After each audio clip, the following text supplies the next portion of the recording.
Hi everyone, and welcome to tonight's webinar, Let's Talk Health and Wellness. It's brought to you by Mind in Bexley in partnership with Bexley CCG and the Bexley Voluntary Sector Council. My name is Brett Petersner. I'll be hosting the event tonight, and I am the Digital Health Project Coordinator for Mind in Bexley. If you don't know, tonight's event is part of the Digital Accelerator Project. If you haven't heard about it yet, please do visit our website, www.mindinbexley.org.uk/SMI. For more information, you can find it on the website, way more easier if you just Google Mind in Bexley SMI. In brief, Digital Accelerator is just a program of events and activities designed to empower clients with severe mental illness and their carers to get connected, be better supported, and improve their physical health, mental health, and well-being. In addition to tonight's webinar, we've set up a informal monthly group that takes place at Blackfen Community Library, where we just get together and have a chat. We also run digital skills training for anybody who's interested in learning how to book GP appointments online. If you're having issues figuring out eConsult, do just give us a shout and we can put you in touch with one of our brilliant volunteers.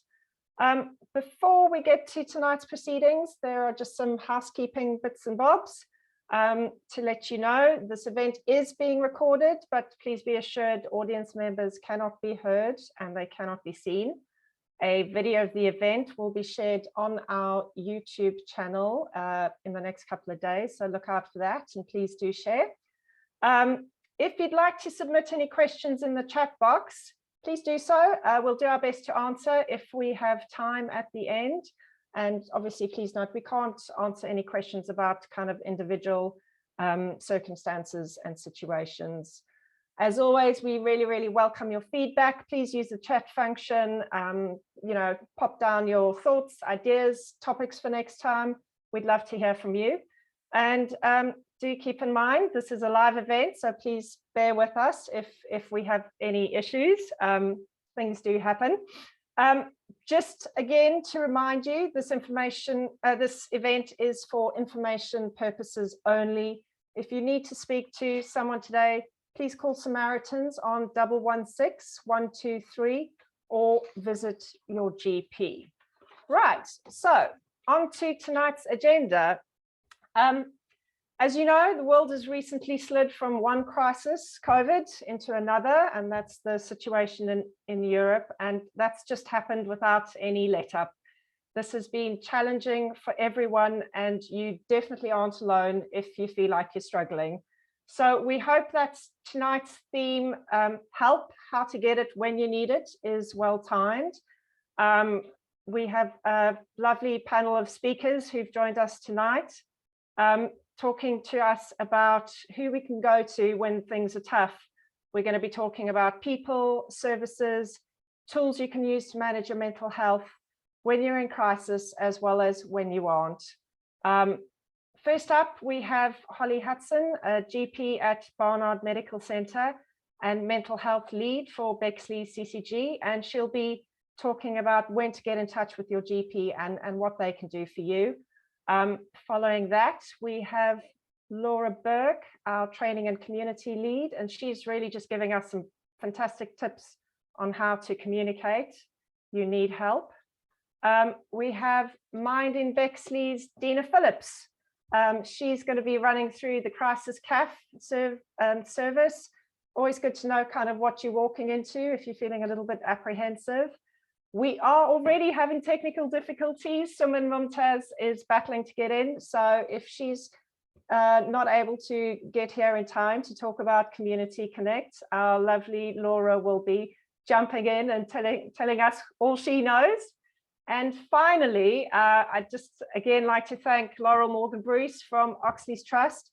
She's going to be taking us through the recently launched OxCare platform. So it's a very full agenda. I would hope you enjoy the evening, encourage you to participate with questions and comments. And I will now hand over to Holly. Thank you.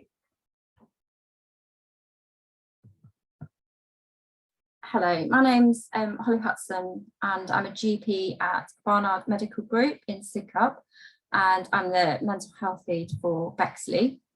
I've got some slides to show you, so I'm going to just share my screen, so just bear with me while I do that.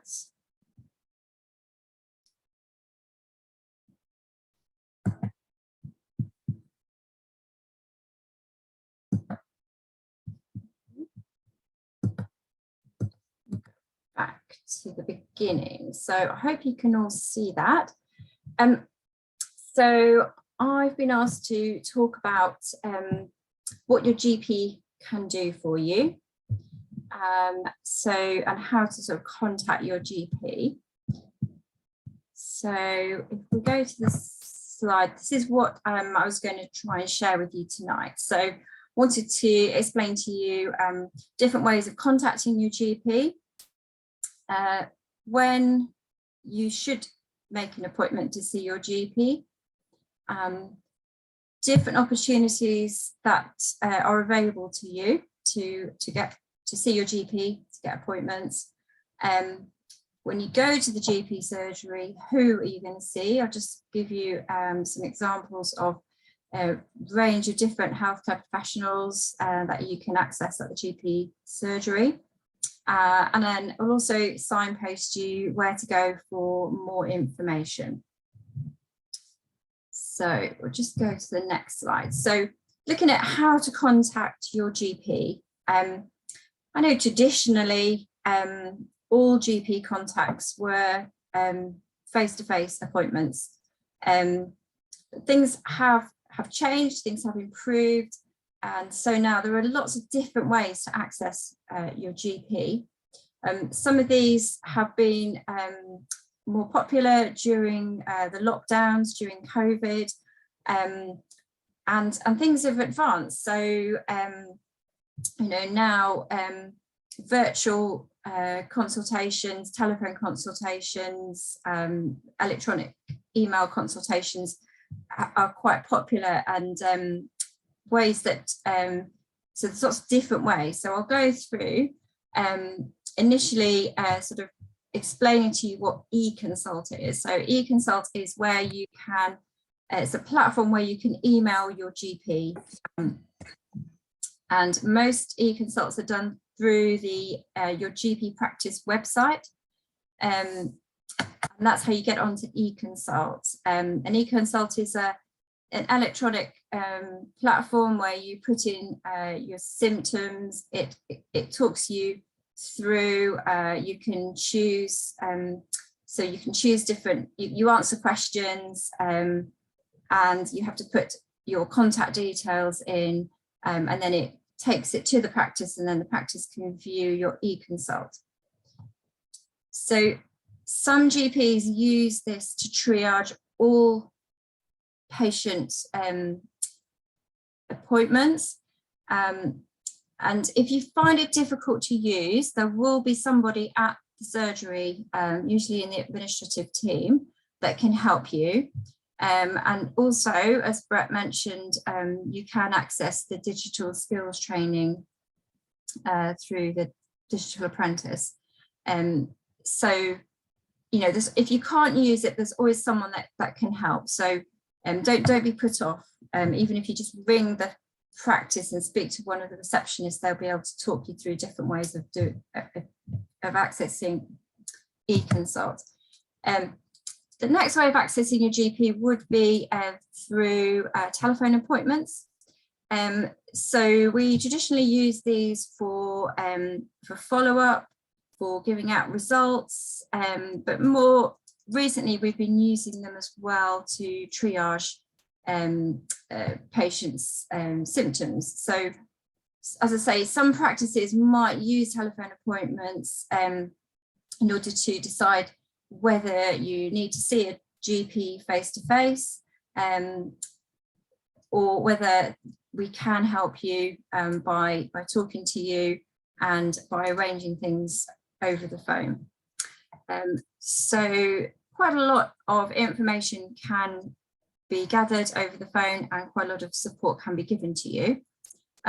Some GP surgeries do also offer video consultations in addition or as well as a telephone appointment if you want to do that, just speak to reception.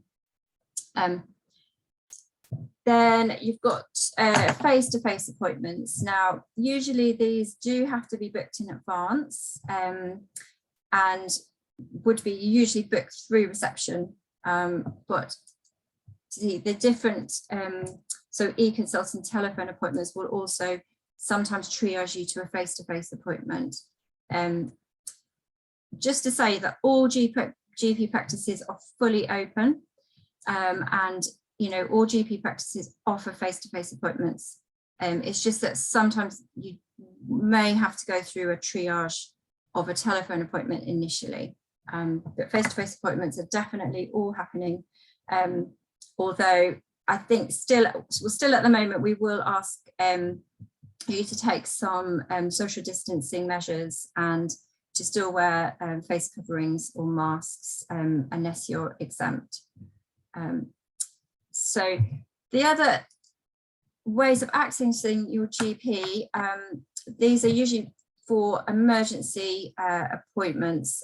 So all GP surgeries will have a duty GP. So if you want to, if you need to speak to a GP on the day for an emergency, if you speak to the receptionist,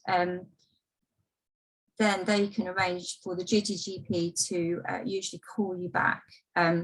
And sometimes if you put in an e-consult and that's deemed to be an emergency, the reception or practice team will arrange for you to speak to the duty GP. Out of hours, so when your GP surgery is closed, you can call 111, and this is a 24/7 service, and you can speak to a call handler who can like signpost your call and give you some information and speak to a GP if necessary. But it won't necessarily be your own GP if you're calling 111, although they can sometimes book appointments at your GP surgery the following day or within a few days. Also, most GP practices will run extended hours clinics. These are where you can get appointments in the evenings or sometimes during Saturdays. So you do need to speak to you do need to look at your practice website to see when the extended hour clinics are, or speak to a receptionist. And these are usually booked in advance and are quite popular. So those are available. And there's also the urgent care centre. So there are several urgent care centres in Bexley, and these are walk-in centres that you can go to for usually for minor injuries, for kind of they'll do an assessment. There are nurse practitioners and GPs working there, and so they can help you out of hours and during hours if you're struggling to get an appointment for an emergency. Okay, so I'm just going to go to the next slide. So we're looking at when should you see your GP. So you can see your GP if you're struggling with your mental health. So just going to go with this. You're struggling with your mental health. So if you're feeling depressed, if you're feeling anxious, then you can obviously book an appointment with your GP. Or you can access e-consult, as I mentioned previously. If you are feeling, if you're having sort of suicidal thoughts, if you're feeling like harming yourself, you can access the GP, but it would be important that you ask to speak to the duty doctor because you should be speaking to someone on that day. And likewise, if you are calling 111, you should tell them if you're experiencing sort of suicidal thoughts or ideas, because it's really important that they signpost you to the emergency service, which would usually be the A&E at Farnborough or at Queen Elizabeth. You can also access your GP if you're feeling a bit out of control, if you're not quite sure, if you're just struggling. You can book an appointment, and we can talk you through and find out what's going on and try and help and support you. Obviously, GPs, as well as managing mental health, we manage all physical illnesses. So if you're worried about any physical symptoms that you have, obviously book an appointment or send us an e-consult, and we can arrange to see you and examine you, arrange any investigations that you might need for any physical illness. And sometimes if you feel that you would like to be referred to secondary care, or if you need referrals through to the mental health team, then obviously your GP, we can organise that for you. So those are sort of examples of when to see your GP. But you can ask us anything. So if you're not sure, arrange an appointment with us, or put it on an e-consult, and we can signpost you and try and help you. Okay, so my slides seem to be going very fast here. So other opportunities to see your GP. So these are opportunities these are times when we may write to you or invite you into the GP surgery. So patients with like serious mental illness will be offered an annual health check. So you may get a text, you may get a letter to invite you in for your health check. And if you do, please respond, because it's really important to have regular checks on your blood pressure, and to have some information about if you're smoking or drinking alcohol to excess, then we can help and support you with that, and we can check your weight and arrange blood tests if that's needed.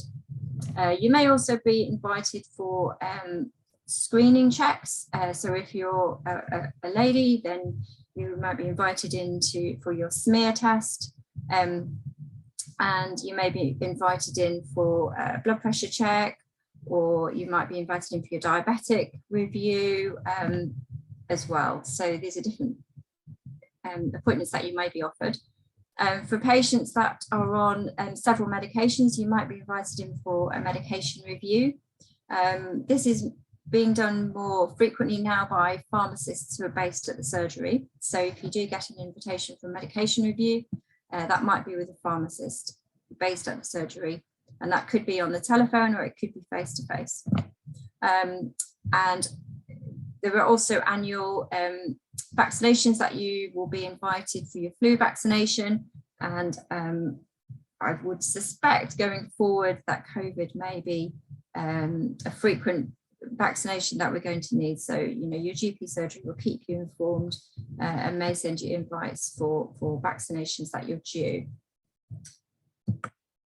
So who can you see when you go to your GP surgery? So obviously all GP surgeries have GPs, but they also have other healthcare professionals. And you might find that, you might be given an appointment with these healthcare professionals. So I'll just give you an outline on what everyone else does at the surgery. So nurse practitioners work very much like GPs. So they can talk to you about your mental health, your physical health. They can prescribe, and they can refer, and they can organise investigations. So very similar to GPs. Practice nurses, you will sometimes see those for your healthcare.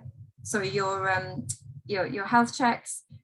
You might see those for vaccinations. You might see them if you need a check on your blood pressure, if you need a diabetes check, an asthma check, or if you have any wounds or any post-operative procedures that need stitches removing. So nurses do lots and lots of different things at the practice.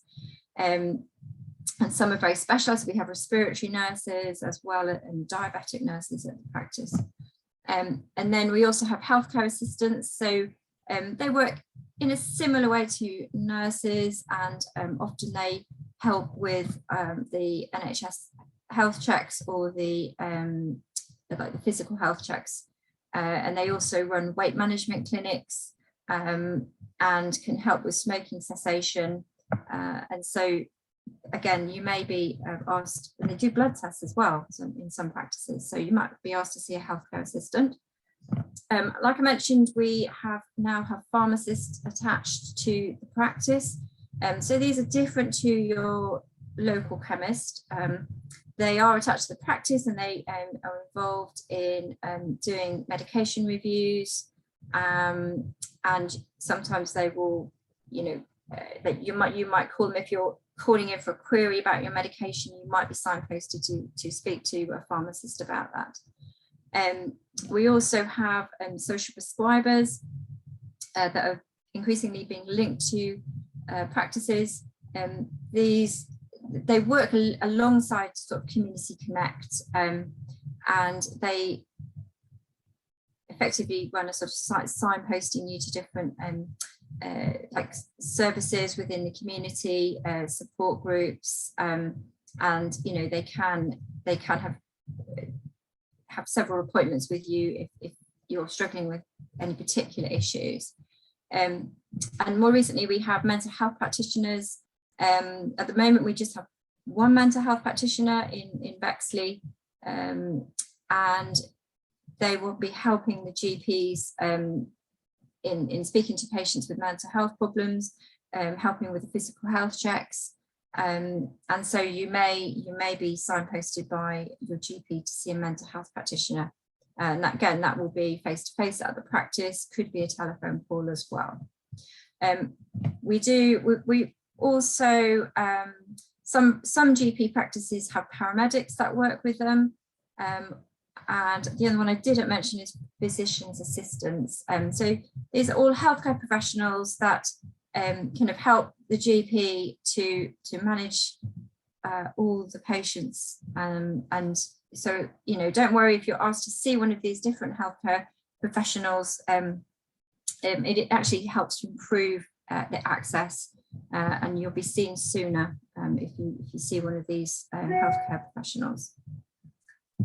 So my next slide. So where to go if you need more information? So the first place I would go to would be your GP surgery website, because there should be a wealth of information on there for you. As I mentioned, you can access eConsult through the website, but there's also lots of information about clinic times, like the staff and the different services that your GP surgery has. Obviously, you can ring and speak to the reception staff, or you can come into the practice and speak to reception staff, and they can help you in booking appointments, accessing results, and again, if you need any help with eConsult, they can help you with that. Also, if you are under the mental health team, you'll have a care coordinator, so you can ring and speak to your care coordinator if you're struggling. Obviously, Mind in Bexley is a self-referral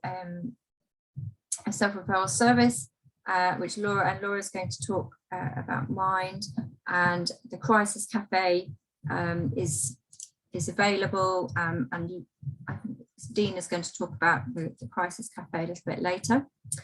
Community Connect, we're going to outline tonight, and Oxcare, which I think Laurel's going to talk to us about later. So these are all the different ways that you can get information. So hopefully I've covered quite a lot tonight. So I hope that that's helped to give you a little bit more understanding in how easy it should be to access your GP or other healthcare professionals in the surgeries. I think. Super, thank you so much, Holly. Okay.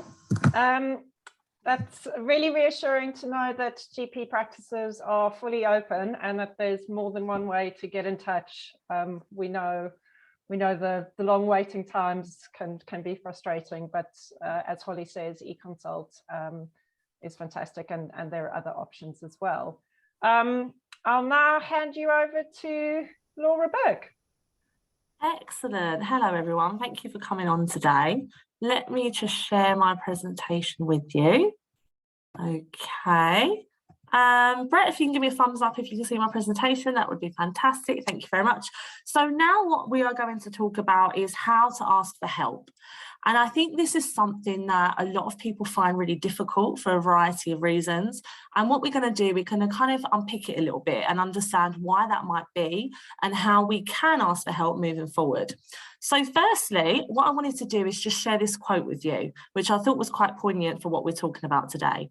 And it says, "There are no weak people, there are strong people who've been coping alone for too long."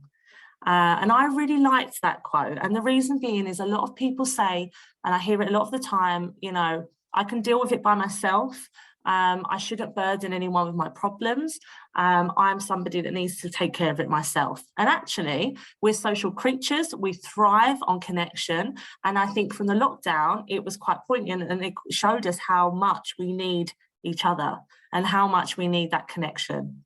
So what we're going to do today is we're going to talk about why we might need help. We are going to talk about the barriers for seeking help. We will look at the benefits, who we can ask for support, who might not be best, because actually there might be a lot of people in your life that might not be the best people to reach out to, and we'll come to that later. We're going to look at a support plan, how to ask for help, and how to tell someone we're in crisis as well, and then last thoughts. So stay with me. I will try and make it as fun as I can, because I know it can be quite a difficult topic, but we'll get to it. So firstly, why might you need help? Why might we all need help? It could be because we're feeling overwhelmed. It could be that we're feeling stressed. It could be things are just piling up and piling up for you, and it feels really, really overwhelming at the moment, and you don't feel like yourself. It may be that you don't know how to do something and you need support with that. It may be you don't feel like yourself. It may be that you are feeling different. You know, your personality feels different. You don't want to engage with others. You're somebody that likes to talk to people, but actually you would want to stay away, you want to stay indoors. And you've noticed a real change in your personality. It might be that you're now unable to do daily tasks. You know, it might be simple things and it's causing you a lot of upset and a lot of stress. Or it might be that you're not feeling great physically or mentally. All of these things, a lot of us struggle with, and we do need to bring people in sometimes to get that perspective and also to get that support. A lot of us do deal with things on our own for quite a long time. And actually, if we bring people in at these variety of moments in our lives, perhaps the load can feel a bit lighter. So that's the aim of today, is to go through why helping others and why being helped is quite a good thing. So next we are going to look at what are the barriers to seeking help. And I think a lot of you are probably listening to this right now and you can instantly tell me what the barriers are to seeking help. Number one, I guess, would be fear. Fear that you might be judged, fear that somebody would think differently of you, fear of being thought of as being different perhaps, or fear of the unknown. You know, what might happen when I tell someone how I feel? What is the consequence of that? That can cause people a lot of anxiety.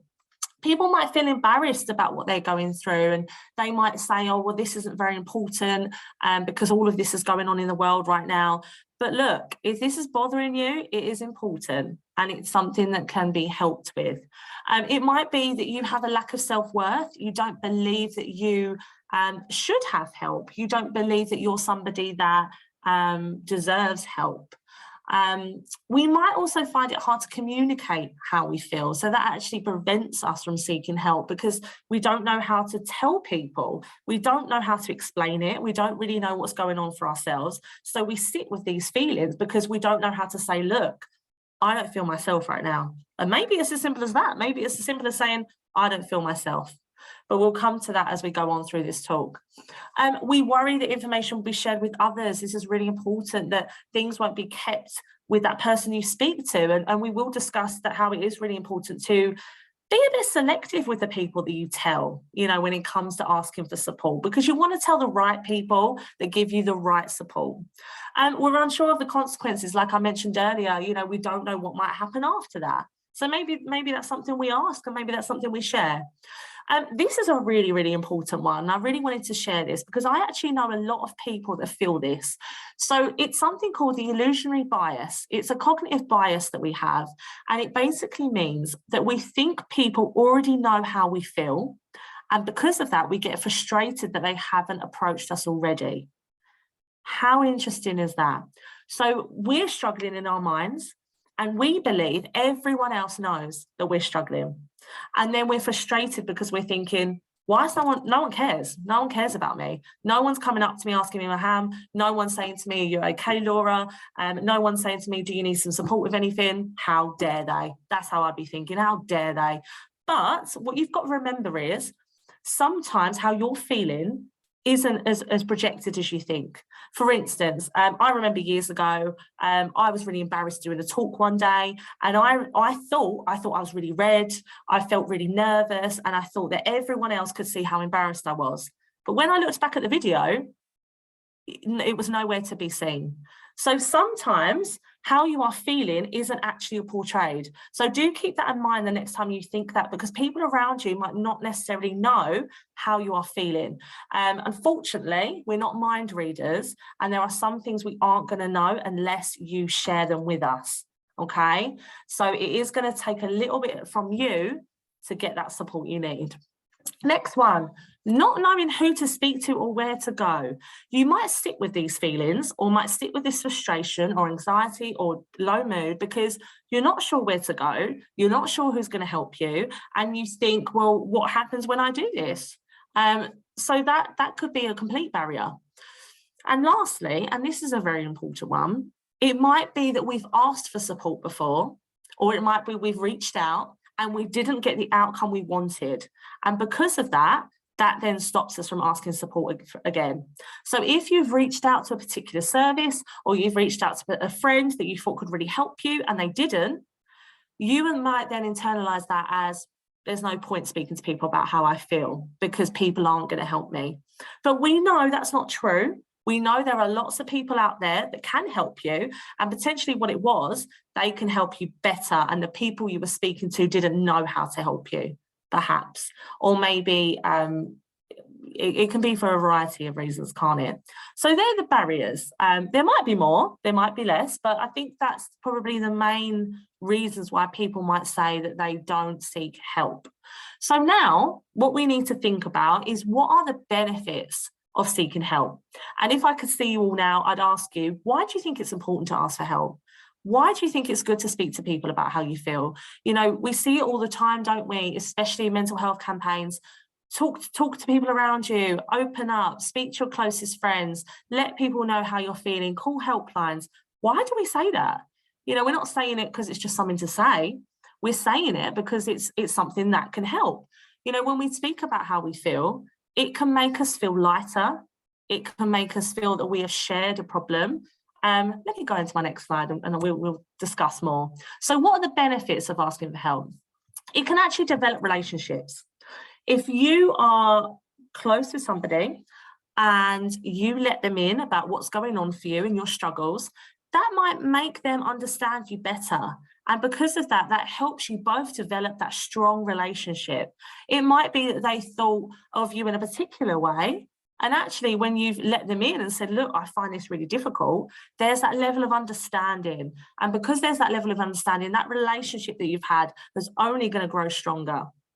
It can also improve resilience because it allows us to be around people who make us feel good. I mean, we're not going to go to and ask people for help who make us feel bad, are we? We're going to go to the people that we think make us feel good. So because of that, if we are around people that make us feel good, guess what? We might start to feel good. And that is where your resilience starts to improve. And you might start to notice that you're bouncing back a lot easier than what you would have done if you kept it to yourself. It can also help you improve your mental health as we learn new techniques. You know, when we speak to people about a problem, they give us a different perspective. They tell us how we could think about it differently. They might share a technique they've used. If you come into a mental health service perhaps and you got therapy and you were doing cognitive behavioural therapy, they might teach you a variety of techniques of how to manage your negative thoughts and your negative thinking. But that's because you took that first step of asking for help. I wrote here, a problem shared is a problem halved. A lot of people say that when they talk, actually they start to feel lighter, their whole dynamic changes, their body language, and they feel a bit more relaxed and a bit calmer. A lot of people beforehand will say, talking doesn't help. There's no point talking about how I feel. Nothing's going to change. But actually, there is something that changes within you, and we see it all the time in mental health. We see that change in someone from the beginning of an appointment to the end of an appointment. We can really notice that change, and you might even notice that change in yourself. It can also just decrease stress. If you are somebody that's got lots of stress at the moment, and your stress bucket is building to the top, and you are overflowing in stress, by seeking help and reaching out at the bottom, you are releasing that stress, and that water from your stress bucket is going down and going down. It can also aid recovery. In terms of recovering and getting to a good stage of recovery in mental health, we know that the more relationships, the more kind of support system a person has, the better their chance of recovery is. And when I talk about recovery, I'm not necessarily talking about being exactly where you were before an event happened or before you got a diagnosis. But when we talk about recovery, we're talking about being in quite a safe place, being quite accepting, being able to manage day-to-day activities, and being able to have that resilience within your life. It can also be empowering to ask for help. You know, when you are dealing with something on your own for a long time and you reach out to that person, it can be very empowering to have that relationship and say, do you know what, I did that for me. I reached out and I got that support. So it can be a very empowering experience for the both of you. It can also improve your confidence. You know, if you were struggling with a particular activity and you kept it to yourself, you would probably stay struggling with that particular activity, right? But if you got somebody in and asked them and said, look, you know, I'm really struggling with filling out an e-consult, you know, I can't do it, it's causing me a lot of anxiety. But once someone shows you that, your confidence is going to improve. And that is what it's all about. We all need help at something, at some point. We was all even saying before this, oh, we struggle with Zoom. We were all saying, oh, I don't like Zoom, we're used to something else. Right, that's life. But luckily, we've got the fabulous Brett that guides us through. Otherwise, we'd all be a bit hopeless, if I'm honest. But, you know, we all need help. We all need help in life. So just know that you're not alone in asking for help. And there are many benefits of asking for help. Okay, how can we ask for support, and who do we ask for support? So you might reach out to family members. You might reach out to friends. There might be particular professionals like the GP, a mental health team. It could be colleagues or people you work with. It could be mental health first aiders. There's lots of mental health first aiders now within the workplace, but also in the community. So it's looking out for them. You might call a helpline, Samaritans or the Calm helpline. It might be a particular community group. It might be a Facebook group online. It might be an online community, it might be Neighbourhood Watch, you know, trying to think of lots of groups out there. It might even be your neighbours. So it's just thinking about and identifying the people in your life that can support you. And I've wrote here to have a think now about who can you approach when you need it. Because that's really important, because when we are feeling a bit frazzled, when we're feeling a bit overwhelmed, thinking about who to go to, where to go, what numbers to call can feel completely overwhelming. If we think about it before it happens, we're a bit prepared, okay? So thinking about what we need to do when we need to do it can help us completely. So do have a think about who is around you that you feel would be able to give you support. But I've got a caveat to that. Something to keep in mind. There might be many, many people in your life that are not the best people to speak to. And I don't mean that harshly. I'm not saying that, you know, you shouldn't speak to people around you, but there might be some people that you've already spoke to in your life that didn't give you the best support or the best help. And that doesn't mean they don't support you. That doesn't mean they don't love you. It might just mean they don't have either the level of understanding or the level of skill or experience to support you. So what we've got to do, try not to be disheartened in this moment and think about the other people that can support you. We know that there's lots of people out there that have family members that aren't the best family members to approach. We know there's people that got friends that actually their friends might be a bit toxic. But what you can do is think about who is there who I can rely on. And look, the number one that I'd go to is mental health services. I mean, we've trained many years, we know what we're doing, we've got experience in it, so we could always support you when you need it. So if you can't think of anyone in your life that you can go to, you can reach out to us. We've got wellbeing lines, we've got the crisis cafe, we've got drop-in services, we've got helplines, there's tech services out there. There's lots of different ways that you can get support for yourself. So please don't be disheartened if you've gone to someone that you thought would support you and they haven't in the best way that you wanted, but it might be that they just don't know how. Okay, so now what we're going to do is think about planning your support in advance. So as I said to you, this is quite important because we need to know beforehand what we're going to do when we're going to do it. So number one, find a trusted person or service.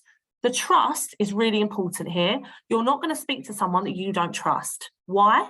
Because it just heightens that fear, and it goes back to that barrier, doesn't it, that we were speaking about earlier. It's going to heighten that feeling of insecurity, that feeling of shame, embarrassment, etc., which you don't need to have, by the way, because we all need help at some point, but we need to find someone that we trust to handle what we're going to tell them, or a service.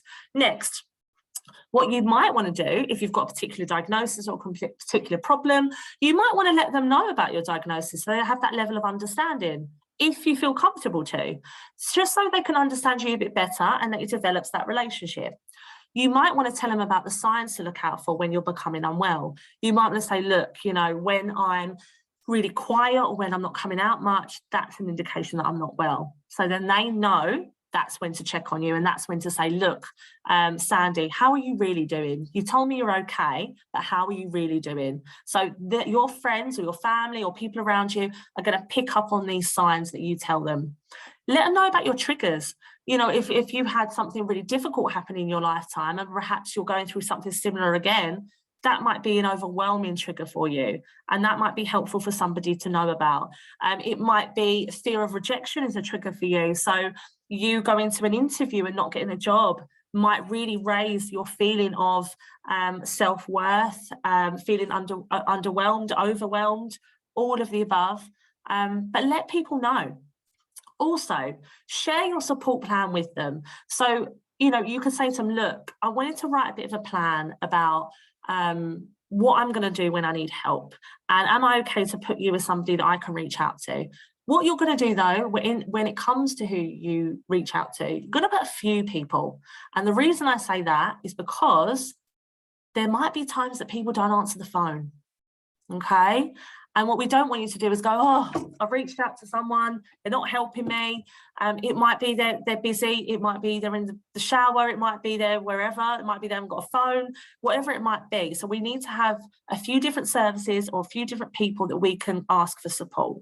Okay, so your support plan will look like this, and I've got a different slide where I can kind of look at that a bit more. So you need to think about, how will you communicate you need support? Will you just tell someone, I need support? Will you just tell someone, I really need to talk to someone right now? Will you tell them, I don't feel great? What does that look like? How will you communicate? It might be you say a particular word. It might be you both say, I don't know, you say red card, and that's someone's indication that you're not doing so good. It might be a particular sentence that you use. I'm feeling under the weather, for instance. And that's your way of letting people know that you're not doing well. It could be that if you aren't able to communicate how you feel, and sometimes we do get to that stage where we can't communicate, we don't know what we're saying, we don't know what we're doing, we just don't feel right. It might be you carry an object. So I've got a bottle of water here, it's probably not a good example. If I had a cuddly toy or a fidget spinner or a notebook or a sign or a quote or whatever it might be, if I was carrying that and I gave that to someone, that's a really good indication. That's telling someone straight away, I'm not doing good. However, they need to know what this object represents. So, you know, if you go up to someone random and just give them that, they're going to go, thank you. So just be mindful of that people need to know what you're doing. So, you know, if it's you regularly going to the GP, maybe the GP can write it on their notes. If you've got a mental health team, the mental health team will write that in your notes so they understand. If it's a family member, they will know that you need support when you do this. And this bit is very important. And don't feel, sometimes I think people feel bad for this, but this is really important. Tell people what you want. You know, if you want support, tell them what you want. Because actually what happens is sometimes we go into a situation where we get support, or we want support, but we come away feeling that wasn't helpful because we feel a bit underwhelmed because it wasn't what we wanted. So be honest and say what you need from them. Do you need reassurance? Do you need someone to tell you it's going to be okay? Do you need someone to say, look, let's think about all the good things going on right now. What is it you need? And share that with someone, because that's the stuff that's going to help you, right? And I do think in life, like, you're your best, what's the word? I was going to say you're your best survivor, but that's not the right one. You're your best rescuer. You know, you're the one that can rescue you first, right? Because everyone around you, they might be seeing little bits, but you're the one that knows what's going on for you. So you need to say what you want and what you need. And if you don't know, that's okay, because other people will find their way. But sometimes if you know what you want, say it. What's the harm? So if we have a look at a support plan then, who I can go to for support. As you can see, I wrote a few things. My colleague Sandy, my care coordinator, my friend Gary. And in this, I'm going to write their numbers, just so I've got them right there. So if ever was in a moment where I really needed help, I've got it straight away. I don't need to be fiddling through my phone trying to find numbers. It's there. How I will ask, I don't know what I was meant to say there, apologies. What I meant to write was how I will approach them to ask for help. So it might be because of how you're feeling, you might just text. It might be that you phone them. It might be you go in person. So have a think about what might suit you.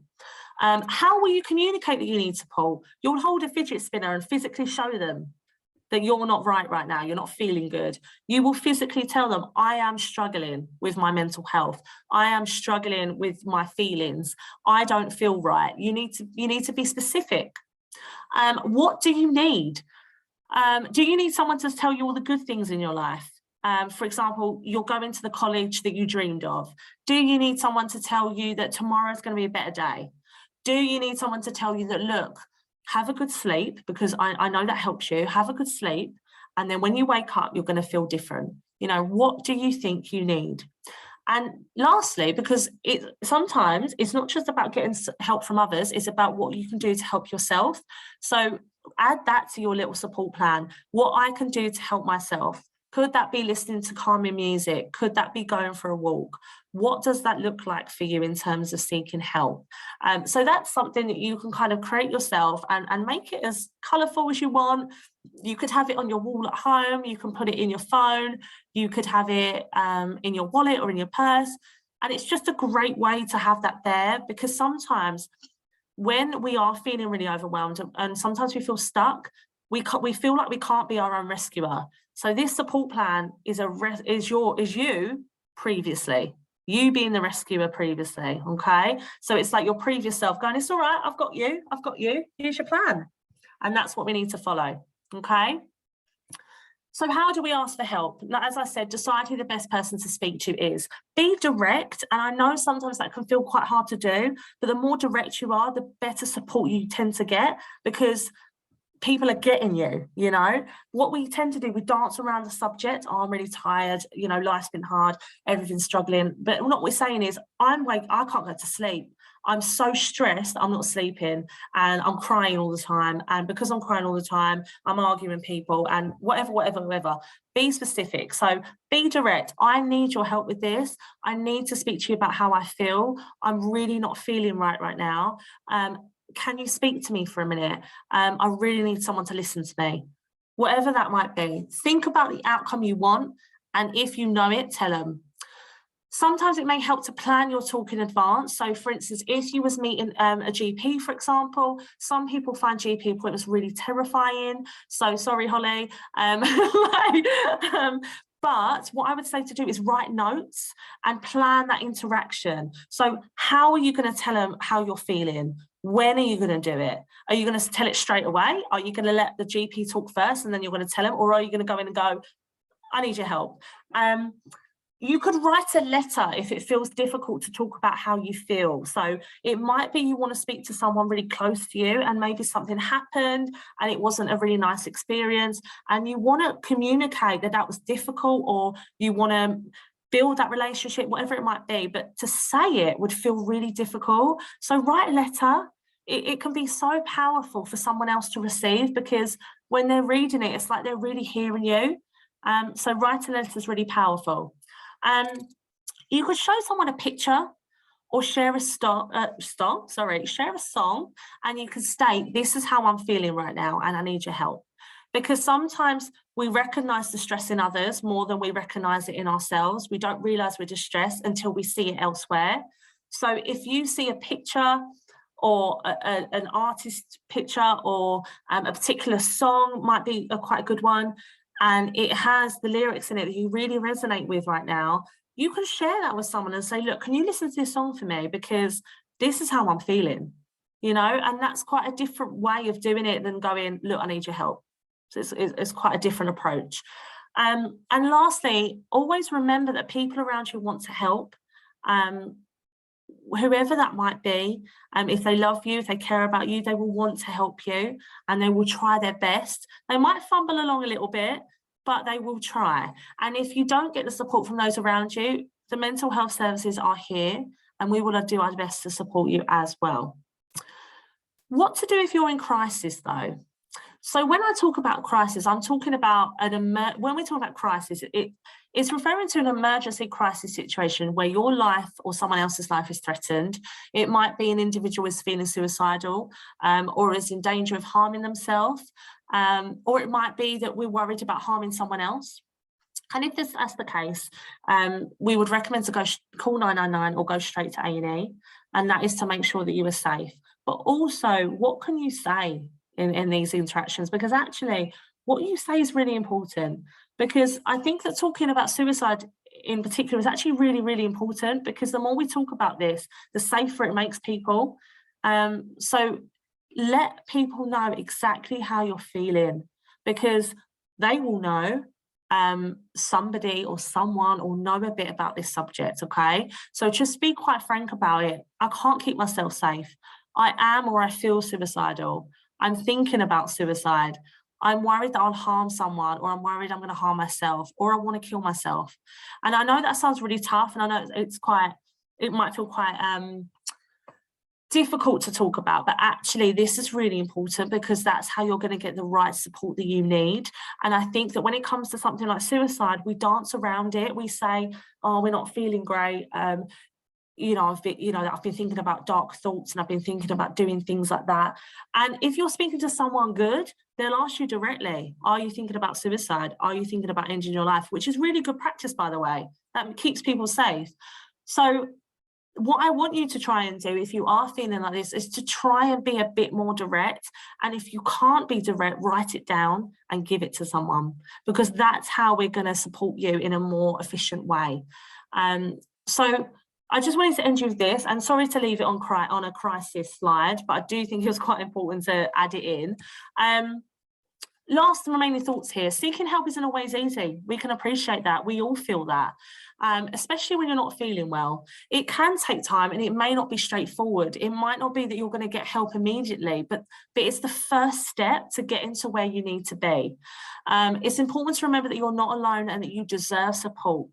And this has been quite a difficult presentation today, so if at any stage you do need support about this, please do call Samaritans. There's a 24-hour line, and you can call them on 116123. And there's anything that comes up, please do call them, and they will be able to help you. Or alternatively, you can come to the Crisis Cafe either tonight, opens till 10, or tomorrow night, and come and see us. I hope that was helpful, and I hope you enjoy the rest of the talk. What a great segue into Dina. So thank you, Laura. Some really great points. I especially like the point about, planning your support in advance. I think sometimes when there's a lot going on and, you're overwhelmed, having that sort of piece of paper with whom I'm going to talk to, how I'm going to do it, just really helps taking the guesswork out of it. But yeah, Crisis CAF, here to tell us all about it is Dina Phillips. Over to you, Dina. Thanks, Brett. Hi, everyone. I'm just going to share my screen so I can get the slides up, and then I'll do an introduction. Right, can you guys see all this? Cool. Ooh. Just go back to the beginning. So my name's Dina. So I work for mine in Bexley Recovery College, but I've also worked in the Crisis CAF on and off for, I think, since 2018 now. So what I'm going to go through with you today is just about what to expect when you use the service. So I don't know why my screen's not showing the full. On my screen it's not showing the full slides, but I'll roll with it, so it's fine. So yeah, the Crisis CAF, some of you may have heard of it before, some of you may have not, some of you may have even used it. So so this is kind of just to let you guys know what to expect when you do come into the service. So going to the first slide. So the Crisis CAF, it's basically a safe space for you to come in, have a chat with somebody who's trained in mental health, so they're called wellbeing workers. If you're going through, severe emotional, psychological distress, then please do come use the Crisis CAF. I'm just going to put a disclaimer out there. It's not an actual CAF, which a lot of people, obviously, given the name, it's understandable that people think that. It's actually based within our offices. So I'll put the address up in a bit on one of the slides. But it is 2A Devonshire Road, so it is within the offices, if any of you are familiar with it. But yeah, it's a laid back setting where you can talk to staff members about how you're feeling, as an alternative to going to A&E and stuff. Obviously going to A&E can be very stressful, with long waits and stuff, and the Crisis Cafe is there to, to help. So you can access services such as mental health support, advice, things like that. So the aim of the service is to help you keep well at home, so within the community. So accessing that means it keeps you out of hospital. It's not pleasant going into an inpatient setting. So if you are wanting to stay within the community, it is a really good resource to make use of. We can provide you with information that may be helpful. So maybe you've got a query, maybe you want to come in and talk about how you're struggling and you want to access a service such as Recovery College. We can give you information on that and how it works, to help you feel less isolated. So talking to others, as Laura has mentioned before, it does help. And obviously, given the past 2 years, I'm sure, we've all felt isolated at some point. And we can provide support to learn from a crisis as well. So that can be different techniques. We talk about the STOP technique, things like that. We've got tons of leaflets and information that we can give to you as well. So what can you expect when you walk through the door? So this is basically what the Crisis CAF setup looks like. We do have other rooms available as well, dependent on how busy it is and stuff, but this is generally the room that you'd be using if you were to access the service. So yeah, when you come in, we take your details, sit you in the room with a wellbeing worker, and we discuss what you're going through. We do have an assessment form which we take additional notes and things like that, so your details. We can also check on file if you've accessed the service before, if you're active within Recovery College, things like that. It is really useful to know, because then we get a better idea of where to potentially signpost you or refer you. And this is where as I mentioned earlier, this is the address for the service. So it's the Mind in Bexley offices. It is 2A Devonshire Road. So a lot of people who have used the service in the past may think of it as the old location. So we used to be in somewhere called Milton House. We used to have more than one location, but we're now only based at 2A Devonshire Road. So we're not, a lot of people remember we used to be, part of the service used to be behind the bridal shop, the Recovery College. We're not there anymore. So this is the only address of ours, just so people don't get too confused. But we're in a really good location. We've got excellent transportation routes. So as you can see, we've got the buses, B11, B12, B14, B15, B16, 89, 96, 422 and 486. We're just off the main high street, really. Also, there's a train station, which 10-minute walk, but if you're like me, maybe 15. So yeah, and we've got really good routes. We're very lucky with that. So we're kind of located, trying to think of the most memorable place where people would be able to find us. I guess we're near one of the gyms. So if any of you are familiar with the gym in Bexley Heath with the glass windows called Better Gym, we're literally like 2 minutes from there. So yeah, hopefully you guys will know where we are. But yeah, I encourage everyone to, if you are struggling, to make use of that service. And we're open every evening of the year. So it's Monday to Sunday, every single evening, including bank holidays. This does include New Year's, Christmas Day, we're open. So yeah, we're always there, 6 p.m. to 10 p.m. So yeah, it's a service that is obviously with a lot of mental health teams and other places, they do kind of run 9 to 5 sort of thing, whereas this crisis cafe is an evening thing, so it is out of hours. So yeah, I think it is a very valuable service that people should make use of, but please don't feel scared to come in. Everyone who works there is really lovely, and hopefully we can provide you with some support, whether it be having a chat, information, signposting, referrals, things like that. Obviously I don't want anyone to feel alone, so hopefully that this kind of clarified any uncertainty with people, and I'm open to any questions as well. So I guess I'll hand you back over to Brett. Thank you, Dina. So just to reiterate, the Crisis Cafe, they don't do coffee, but they do good advice. So do use them. A really great bunch of people. Next up, we have Suman. She has, we've been having some technical issues tonight, so we're going to do our best to share that. The slide presentation looks like it should be up there. So Suman, over to you. Hi, my name is Suman and I'm one of the Senior Wellbeing Coordinators at Community Connect. So first we have is just explaining a little bit about what our service is about, which is a free local service, and you can access that service. You just need to be over 18. You can go through your GP or you can contact us directly, and I'll get into that in a bit more. What we can help you with is with any stress and anxiety management. It can be any mental health related. It could be any social spaces that you're looking for. Maybe you're isolated.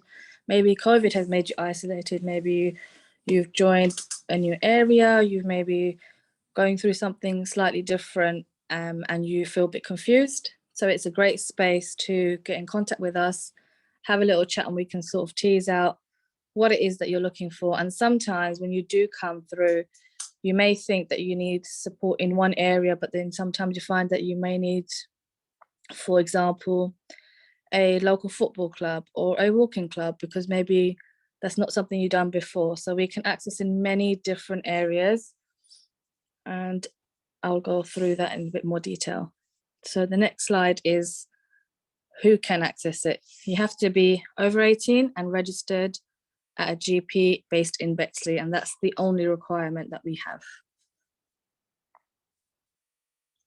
In the next slide, we will be explaining about how it works. So we have a referral system which can come through the GP or through a direct referral, And within 7 days, we contact you and find out a little bit more about what your lifestyle looks like, if you're working, if you're not working, if you need financial support, social support, mental health support, what it is that you're looking for.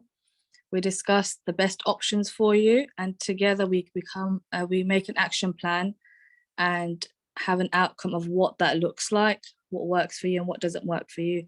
Is it something face-to-face that will work for you? Is it something online that will work for you? And just to find out a little bit more about exactly what you're looking for. Then what we do is a few weeks later, we check in to see, did those services that we've referred you on to get in contact with you? Some services we give you direct links and advice and information over website. We also give information via text messaging and letters dependent on your need. If you need some support with reading or translation, we also have that service available where we can get a translator, or if you have any impairments, we can get that arranged for you to make sure that you can still access our service regardless of your needs. So in the next slide, I'll just speak a little bit more about what those services look like. So it could be from gardening groups to art therapy, it could be from music support, games clubs, mobility support, needs assessment, community arrangements. It could be a walking club, healthy eating, volunteering. It could be that maybe you have an impairment or you think you may have an impairment. So we can look into what services can support that.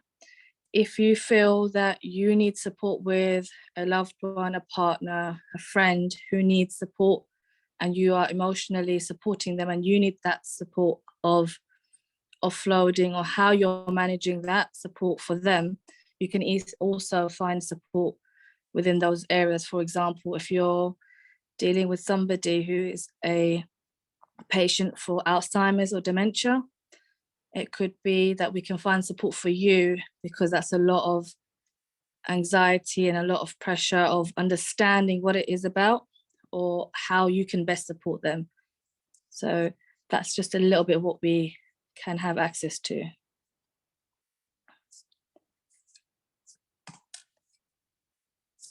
So some of the organisations we are affiliated with are Age UK, Alzheimer's Society, the Bexley Deaf Centre, Counselling Matters, MenCap, Women's Aid, Carer Support, Reinstate, and many more.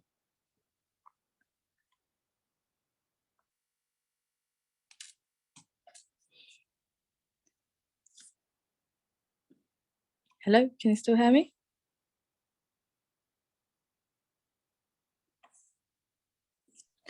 So every service user has particularly different supporting needs. And what we do is we just tease out through our journey. So our journey, first we will make the initial call, then we refer them on after making an action plan. Then after a few weeks, we contact them again to see if there's anybody within that space that did contact them. Was it useful for them? Was it not? Because you may find that somebody's contacted you or we've given you some advice or support through which organizations can help you, and you may feel that maybe that wasn't the right one for you. And then we can look into what else that we can do for you. So many people that have joined these services, either we've come back to say maybe 50%, 60% have worked, one or two, maybe it wasn't for them. And we've come back, rearranged our ideas, we've taken some new ideas and then moved on into a new action plan and taken it from there.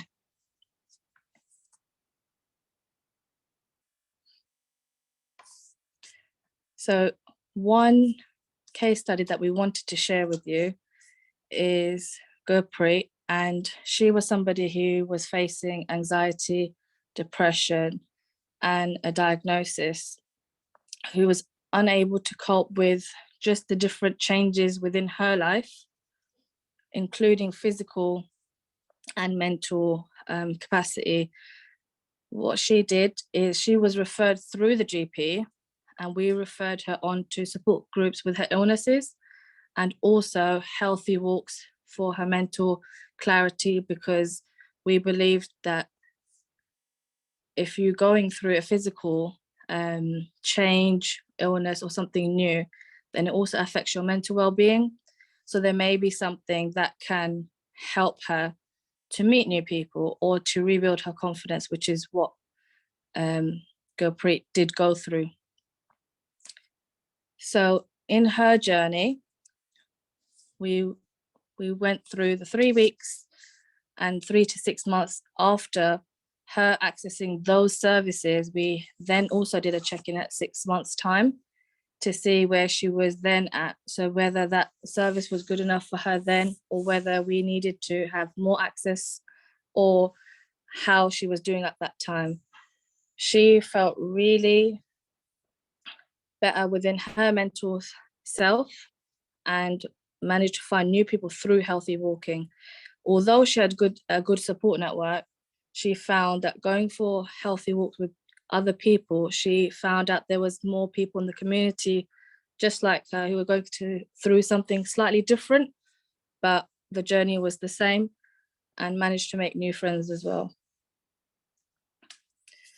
So just in the next slide, there's some information about how you can be referred to us, which is by phone, email, or web form, which you can see in this slideshow along. And we're also available on Twitter, phone call, and Instagram, which shows all of our latest support available within the area. And there's always new groups happening within different areas in Belvedere, Sidcup, Erith, Welling, and Bexley Heath. So there is something for everyone in every area. That's fantastic. Thanks so much, Simon. It's really, really good to see what social prescribing looks like in practice. And yeah, just having that little case study gives you a kind of a visual idea of what it is. People sometimes talk about it and it's not quite clear. So thank you for that. We're finally getting to the new and exciting OxCare platform. So Laurel, tell us all about it. Hi, thank you, Brett. Thank you for asking me to join you. I'm from Oxley's. I am the program lead for OxCare, and we launched it earlier this year in an event where we had service users and clinicians on us with us. Can everybody see my screen? Great, thank you. So I've titled it OxCare, Your Health, Your Way. Your Health, Your Way is the strapline, for want of a better way of putting it, that clinicians and service users and carers decided would say the best of what OxCare is about. So just to give you some background, about 3 years ago, we started talking to service users and carers around the trust and asking them what they wanted to see in a electronic patient record. So we had a number of different meetings with service users and clinicians, and then we decided between all of us what it should be and what the priorities would be. And we've really involved everybody as far as service users and clinicians, and also carers, in to decide what should be in OxCare, so that is right along the way. They decided who would be developing it with as far as software developers. So it's really been a collaborative piece of work that we've done. Now, I want to share a video which was here when we did it earlier. So let me see if I can get it back again.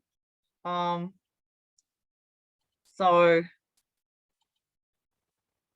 looks like we've lost it. But it was definitely there earlier. Everybody can. It was definitely there earlier. So essentially what I wanted to show you was a little mini extract of what Oxcare was. And if I can find it, I will, and go back to it on the website, the Oxley's external website, I will share it with you at that stage, if that's okay. We can also make slides available to anybody who emails us, so please just drop us a line. Okay. As I mentioned, or when I was talking about the, I was going to talk about the video that we have, what I could say is that some of the areas within Oxcare you do need to have an account for, but some of the things you don't have to have an account for. And the things that we have put as you don't need to have an account, or you don't even need to be an Oxley's service user, are the resources and the tools section. And in here we've got a range of information. Some of it is NHS develops, so things to do with specific conditions, COVID, and you can see those across the top here, and Live Well. And then under the resources heading, these are all things that Oxley's clinicians have put in there, and they could be anything from videos that might help you, so for general exercise, because that will help your well-being, to what to get help in the crisis, local events that are going on. So in future we may be able to put an event like this on here so that we can, those in using Oxcare or have access to the resources can have a look. Leaflets are there as well. And if you've got an Oxcare account, which is quite easy to set up, you could also set your preferences and have your favorites, so they can be easily found if you want to do that. You don't have to, but it just makes life a little easier if you're in crisis or you're stressed and you want to find something quickly. Another thing that you do need to have an Oxcare account for, the features are things like trackers and diaries. At the moment there is 6 trackers and 6 trackers, sorry, and 1 diary in here, and those things can cover anything from your sleep to your mood to alcohol, pain, smoking, and then there is a generalized one which we've can cover anything from medication to any other problem. I've got somebody who's tracking their financial issues on it as well, so it just depends on what you want to track. You can turn each tracker on or off, as you can see here at the bottom of the trackers, deactivate them or add a record. It's quite simple to do.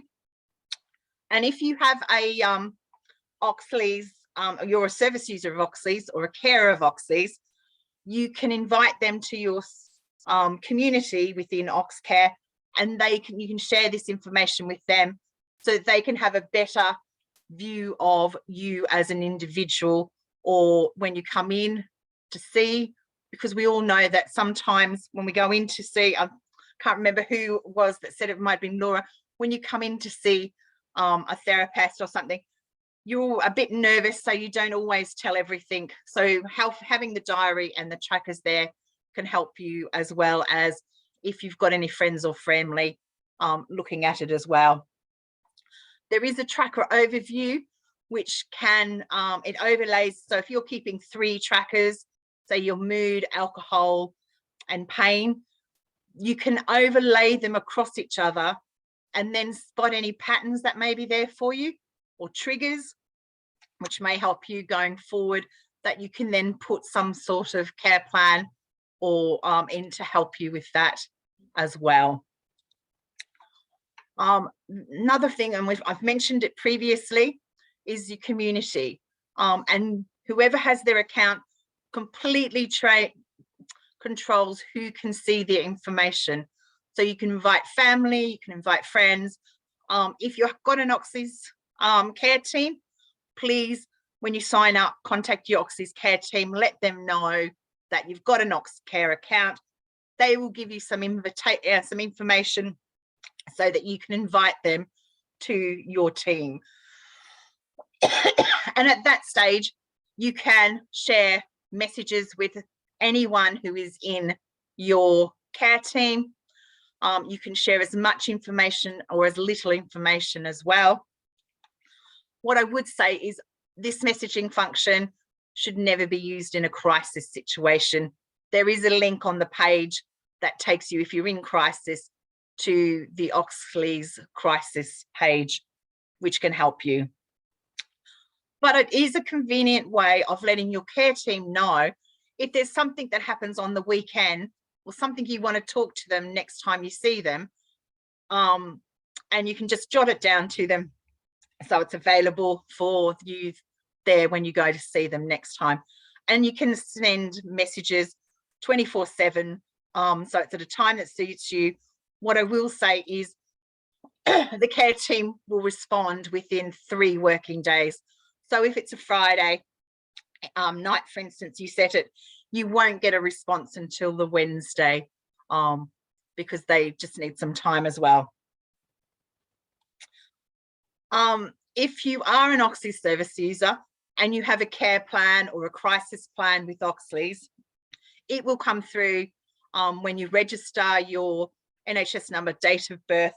It marries it up with the Oxley's clinical system, and it will start to bring through for you your care plans, your crisis plans, any letters and your appointments. So it's easy to see your information there.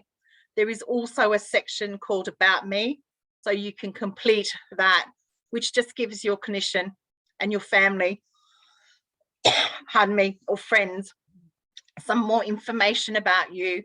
And that's where you could put that information that Laura's talking about for you. If you, when you put look at your care plan, you can add notes to it. So if you disagree with something in your care plan, you can add a note to it, so that the next time you come and see your therapist, they've got that there so they can have a look at it and discuss it with you, to make it more of a collaborative piece of work that you're doing with your clinician. So as Brett said, we're going to share the slides, but there is 2 websites to see. There's the Oxley's NHS Foundation Trust, and if you type Oxcare in there, you'll come to the external web page, which has a number of videos. The one that I haven't been able to show because it hasn't come through, as well as pardon me, how to sign up to an account, how to get the icon on your phone. We've got just little bits of videos there to help it and make it as easy as you can. And I've also put on here the Oxcare sign up page, login page as well. So any questions there? Or Thanks, Laurel. I'm going to stop sharing and I'll see if I can find my video. Well, I just wanted to say, I think Oxcare is just it fits very neatly into what we've been talking about, which is, communicating you need help, and it's just a great way to support that communication with your healthcare providers. I do have a question for you. We've got just a few minutes left. Someone said here, Oxcare looks good, but I'm not very good at computers. Can someone show me how to set that all up? What I would say is under the Bexley Volunteer Services, they can work with you to set it up. It is quite easy to do. You just need to have your NHS number, your date of birth, and your name. And then once you put that in, it will start to open your account up and you can start doing inputting information. Then contact your care team to do that. We are rolling out team by team basis, so your team may not have been have gone live with it, so please bear with them if they say, oh, we're still working on that, we'll be with it shortly, and as soon as we are, we'll send you the details or give you the details. But BSV is very there to help with the digital if you don't understand and you don't know how to do it. Brilliant, thank you. Another question, this one is for Laura. what do you do if you have asked for help before and didn't get it? So firstly, I think it comes into the planning once again. It's thinking about who you trust with this information when you are reaching out and asking for help. There are a lot of us that have reached out to people, we've not got the desired outcome and it didn't feel very supportive, and that can feel really hurtful, and actually that can make us clam up. But you have to say to yourself that I need support, I deserve support, and just because I didn't get what I needed before, it doesn't mean I'm not going to get that again. So I would say that even though it feels difficult, try again, and you never know, you might get a really good interaction this time and you might be really glad that you did get the support. I also think it's in the planning as well, like I said, you know, making sure it's the right person, you know, thinking about exactly what you want to say, whether you write that down, whether you tell them what you need, and then hopefully with them things that I've mentioned there, that will kind of aid the process of you feeling supported and getting what you need. Brilliant, thank you. Dina. Do we still have Dina? We do. Dina, somebody's asked a question here about information, data. What information will the Crisis Cafe people ask me for? Value my privacy and don't want everyone knowing my business. So good question, firstly. So obviously we have an equal opportunities monitoring form, which is basically something that, you know, the individual doesn't need to consent to filling out, but we do pick up the basics such as, you know, name, address, because obviously it's a Bexley Borough service. Things such as, you know, are they under Oxley's, additional details like that, phone number, obviously email address if they are being referred into, for example, Recovery College. So it's kind of the stuff that you'd usually get within like a GP or any other service that you're signing up for.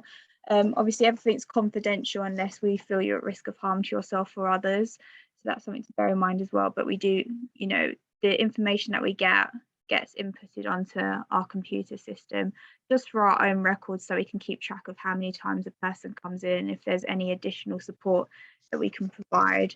But yeah, obviously we do ask things such as, you know, the monitoring and stuff like the ethnicity and things like that, last visits to A&E or using crisis services, so like the urgent advice line. But yeah, it's along those kind of lines. Great. I'm not sure who the best one to answer this is, but Laura, I'm going to throw it out to you to start. Somebody's asked here, what about those people who have no insight when they are extremely unwell? Can carers have an input? Definitely. And again, I know I probably sound like a broken record, but it's going back to that support plan, and it's identifying what you look like when you're not well, and identifying that trusted person like your carer who can identify that. So, you know, if I become unwell, I would look like somebody who's really withdrawn, I wouldn't have much confidence, I wouldn't be good at public speaking, and all of them things would be an indication that I'm becoming unwell. And if I couldn't pick up on that, other people around me could. So it's just having that really honest conversation with your carer, because your carer might say, actually, I've noticed that when you're not well, you do X, Y, and Z. So it's having that open conversation, but I do think it's something that your carer might want to have a conversation with you perhaps, and may want to write that support plan with you together. Can carers seek for help on a client's behalf? So this is a tricky one. It comes down to confidentiality. So if for instance an individual was under somebody's care, that service would only be able to speak to that individual unless that individual has already gave permission for us to speak to the carer on their behalf. So as soon as you get into a service, if you call and say, you know, I want my carer to be able to speak about my care or to have an insight into my care, and we've got that verbal contract or consent, then that's fine. But if your carer just rings up and say, I want to speak to you about the person I'm caring for, the service is going to say, unfortunately, we can't discuss any clients with you, and we can't even let you know if they are a client of ours. But that is to ensure everyone's safety, really. So yeah, if that's something you want to do, if you want to bring them into your care, just know you're going to have that conversation where you're going to have to phone or say that you consent. Thank you. We have run out of time, unfortunately, but do check out our website. You've got our contact details. If anybody has any questions or they just want to talk, all of our information and services are listed there. I just want to say thank you very, very, very much to all of our speakers tonight. You've been absolutely brilliant. We've got some lovely messages in the chat. We really appreciate those. And thank you to all our attendees for coming along today. We hope you found this valuable, and we look forward to seeing you at our next webinar in a couple of months. Thank you, everyone, and good night. Thank you. Bye. Bye. Thank you. Bye-bye. Take care.